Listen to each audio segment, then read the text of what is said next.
Jadi kita meramal untuk calon presiden 2024 itu dari kitab Abu Masyar Al-Falaki ya. Ya. Karangan Syekh apa tuh Kang?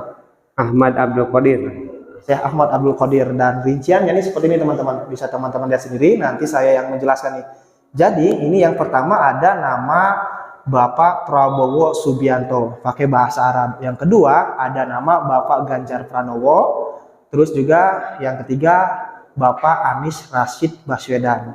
Nah, ini kan mungkin teman-teman bertanya kok ada P80, RO 200, itu apa maksudnya? Jadi dihitungnya itu dari huruf Arab yang hidup. Kalau yang matinya itu nggak dihitung. Contohnya Pak Prabowo Subianto, yang hidupnya itu Fa, Ro, Ba, Wau, Sin, Ba, Ya, dan juga To. Totalnya ini ada rinciannya tuh. Pak 80, Ro 200, Ba 2, Wau 9, Sin 60, Ba 2, Ya 10, To 9. Totalnya 369. Nah, 369 ini dibagi 9. 369 dibagi 9 hasilnya 41. 41 dikali 9 hasilnya 369, dikurangi jadi hasilnya 0. Kalau misalkan ini hitung-hitungannya hasilnya 0, jatuhnya sisanya itu di angka 8. Nama Prabowo Subianto itu jatuhnya itu di angka 9. Terus juga yang kedua, Bapak Ganjar Pranowo. Ganjar Pranowo ini jadi sama kayak Prabowo, Gin 1000, Jim 3, Fa 80, Ro 200, Nun 50, Wau 6, totalnya 1339. Nah, 1339 dibagi 9 hasilnya itu 148. 148 dikali 9 hasilnya ini 1332. 1339 dikurangi 1332 itu hasilnya 7. Jadi dari nama Ganjar Pranowo itu hasilnya itu angka 7 ya teman-teman. Terus yang ketiga, Bapak Anies Rashid Baswedan.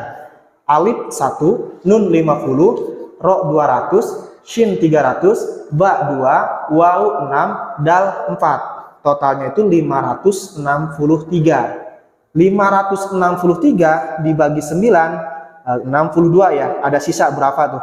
62 dikali 9, totalnya 558. 563 dikurangi 558 itu hasilnya itu sama dengan 5. Jadi dari nama Anies Rashid Baswedan itu hasilnya itu 5. Nah, kita udah tahu kan semuanya nih teman-teman. Dari nama Bapak Prabowo Subianto, Ganjar Pranowo, dan juga Bapak Anies Rashid Baswedan, Bapak Prabowo jatuh di angka 9 karena sisanya itu 0, berarti jatuhnya di angka 9. Dan kalau Bapak Ganjar Pranowo dari hasil namanya dibagi 9 itu ada sisa 7. Dan juga dari Bapak Anies Rashid Baswedan hasil dari namanya itu 563 dibagi 9 itu ada sisa 5. Jadi jatuhnya nama Bapak Prabowo Subianto itu 9, nama Bapak Ganjar Pranowo 7, dan nama Bapak Anies Rashid Baswedan itu 5. Nah, berarti setelah ini ke arah mana, Kang? Jadi setelah nama ini kan udah tahu nih hasilnya.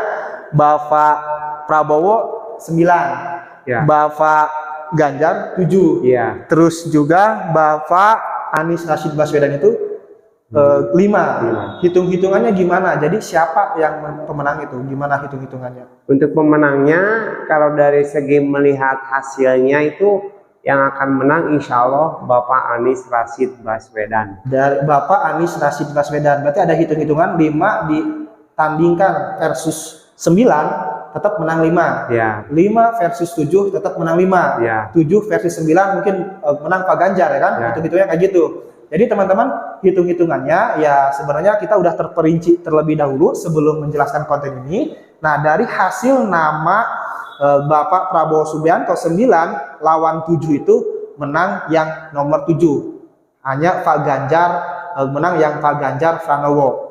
Jadi kalau misalkan calon presidennya cuma 2, Pak Prabowo dan Pak Ganjar Pranowo, itu pasti yang menang Bapak Ganjar kalau dilihat dari segi nama, karena sisa Prabowo 9, sisa Pak Ganjar 7. Dan kalau misalkan calon presidennya cuma 2, yaitu Ganjar Pranowo dan juga Anies Rashid Baswedan, Bapak Anies, 7 lawan 5, itu yang menang itu angka 5. Jadi Bapak Ganjar kalah, Pak Anies yang menang. Kalau misalkan calonnya cuma Pak Ganjar sama Pak Anies doang.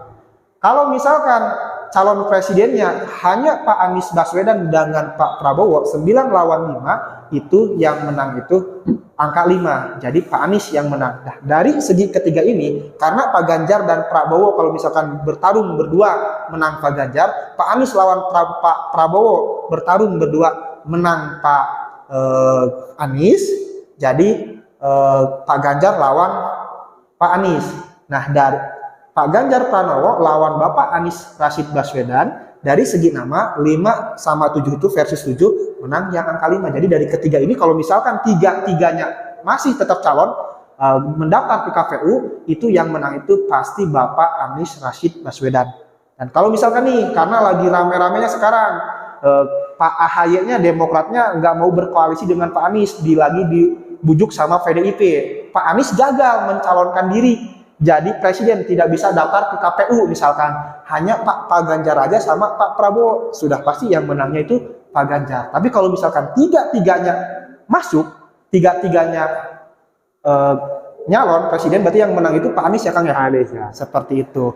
Nah, nanti kalau ini kan hanya dilihat dari segi nama, lagi rame-ramenya sekarang dulu. Mungkin untuk lebih detailnya, lebih jelasnya ya Kang ya, itu kalau misalkan udah ada tertera nama di KPU, di surat suara, betul nggak? Ya, di pendaftaran.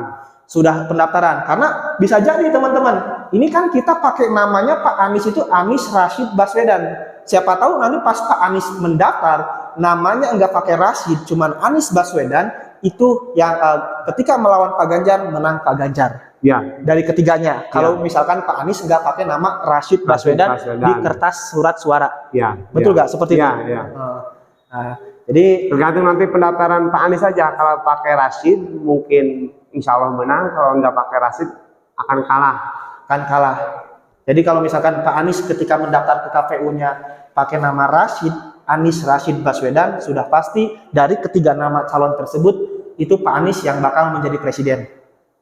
Betul nggak? Ya, kalau namanya Anies Rashid Baswedan. Tapi kalau namanya nanti di pendaftaran KPU cuma Anies Baswedan, pasti kalah sama Pak Ganjar. Pak Ganjar lah yang akan menjadi presiden. Itu juga tapi tergantung dari partai juga ya Kang ya. Karena ini Pak Anies belum tentu, kalau Pak Ganjar udah punya golden ticket. Disebut golden ticket itu udah lebih 20%, udah pasti mencalonkan diri. Kalau nggak berkoalisi juga PDIP bisa mencalonkan presidennya dari partai PDI. Kalau Prabowo udah berkoalisi sama Caimin, nanti kita lihat aja ya Kang ya. Kita hitung ulang, hitung kembali ketika sudah mendaftar ke KPU. Betul seperti itu? Iya. Tapi kalau itu nama yang hanya sifatnya untuk sementara aja dulu. Untuk sifatnya sementara ya Kang ya. Ini hanya sebatas gambaran dari ramalan ini berasal dari kitab Abu Masar Al-Falaki ya kalau nggak salah ya Kang ya. Seperti itu. Nah kalau misalkan ini Kang, nama cawapresnya Kang kok nggak dibawa nama cawapresnya itu? Nggak usah. Nggak perlu. Nggak usah. Yang dulu juga Presiden Prabowo sama Jokowi kan nggak dibawa wakilnya. Cuman Prabowo sama Jokowi. Berarti hitung-hitungan ini akan gunakan udah beberapa kali pemilihan presiden Kang? Bupati kah, gubernur kah? Ya, bupati juga. Ya alhamdulillah semuanya itu tepat gitu, nggak ini. Gubernur tepat gitu Kang? Ya. Presiden tepat berarti ya? Ya. Mungkin kebanyakannya kalau di kampung itu pemilihan kepala desa Kang, seperti itu. Bisa, kepala desa dihitung bisa. Dihitung. Sering yang tepat sasaran. Ya tepat juga sih. Tepat sasaran. Ya udah ya. Jadi berarti ini udah tidak diragukan lagi ya Kang ya? Ya. Udah pasti gitu karena udah beberapa kali diuji dari mulai pemilihan kepala desa, bupati, gubernur, khususnya di wilayah Jawa Barat, dan juga presiden udah berulang-ulang kali, mungkin semenjak waktu duel antara Prabowo dan Jokowi. Seperti itu. Nah, tapi teman-teman, saya ingatkan untuk para penonton, ini mah hanya sebatas ramalan ya. Yang namanya ramalan itu kadang tepat, kadang tidak ya Kang ya. Tapi yang udah berulang kali akan hitung ini selalu tepat ya Kang ya. Seperti itu.